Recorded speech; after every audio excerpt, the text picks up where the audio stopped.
Hey guys, we are looking at emotional compatibility through palmistry today, and it's part of a bigger structure that we're looking at in terms of how to tell if two couples actually can get along with each other. There's lots of different ways people do get along with each other. It's emotionally, psychologically, there's all different methods here. Today we're looking at the emotional component here as part of a bigger structure. There's two main techniques that you want to be looking at, and the first one is to tell if someone is manglique. So what manglique is it's actually an astrological term. It has to do with the planet Mars, and I'm not going to get into like the technical details of that all too much, but what I do want to say is there's a way to tell if someone's manglique through palmistry. So how to look at that is to look at the Mars mount on your hand, and if you see is it depressed or if there's lots of lines running through it, that's a sign that you're manglique. And what that basically means is that Mars is afflicted in your birth chart. On the other hand, if it's strong, then what that means is that you've got Mars in a positive place. So what this really means is that if it's depressed or if it's got lines running through it, it basically tells you that during your childhood you had low confidence. People kept pushing you around and that sort of thing. And the reason this is important is because the people who were pushed around as kids tend to be the ones that are pushed around when they're older, and sometimes they actually end up snapping and they have like a fiery temper. So let's say you have two couples, one man, one woman, and one of them's got a depressed Mount of Mars. Well, you can tell the one that's going to get picked on or has to be submissive during that relationship. What we really want to look for is balance. So if two people have the same manglique affliction on their hands, they can actually get along with each other. One person won't ride roughshod over the top of the other. And if both are strong, well, again, that's still balance. They're both strong-willed, but they're not going to be to the degree that they're going to suppress the other person's needs. That's really what relationships is all about. It's balance. We're really looking for balanced energies here. The other area to look at is the heart line.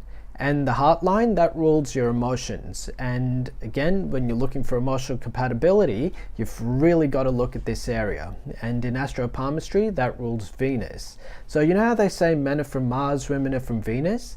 The last area was looking at Mars. Now we're looking at the Venus element. And there's 5 main areas that the heart line can end at. It can end on the lifeline, on the Jupiter mount, in the middle of the Jupiter mount, in between Jupiter and Saturn fingers, or on the Saturn mount, and each one has a different meaning. So if you think of the heart line as ruling your emotions, the point where this line ends is actually going to tell you how you react to people and situations emotionally. So if it goes down into your lifeline, that means you're wounded emotionally. And again, people who have that Mars affliction, they more often than not have this on their hand.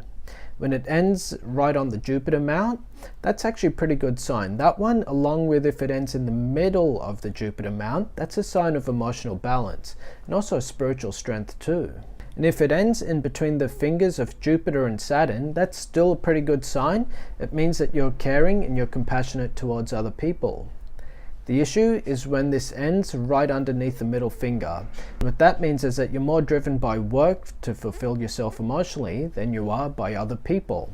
And remember, emotional compatibility, that's all about getting along with other people. And so what you really want to be seeing when you're looking at a couple to see if they're emotionally compatible is to see the ending point of their heart lines. And so for example, you've got one person who has a heart line ending on their lifeline and the other one ending on their Saturn line. That's not a good combination, because that means one person's going to be absorbed with their work whilst the other person's going to be emotionally wounded all the time. It's not a harmonious relationship there.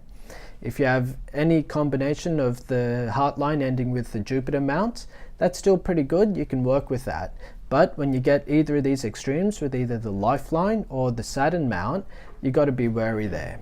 And this is the big takeaway with this. Remember, we're looking for balance. If you have people who are emotionally balanced, they're more likely to have a fulfilling relationship. When Mars and Venus are cooperating well with each other, you can tell that emotional compatibility is there. In the next video, we're going to be having a look at psychological compatibility.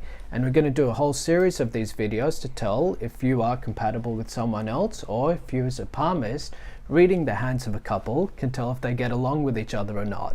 So hit subscribe and like, and stay tuned for more videos. Thanks guys.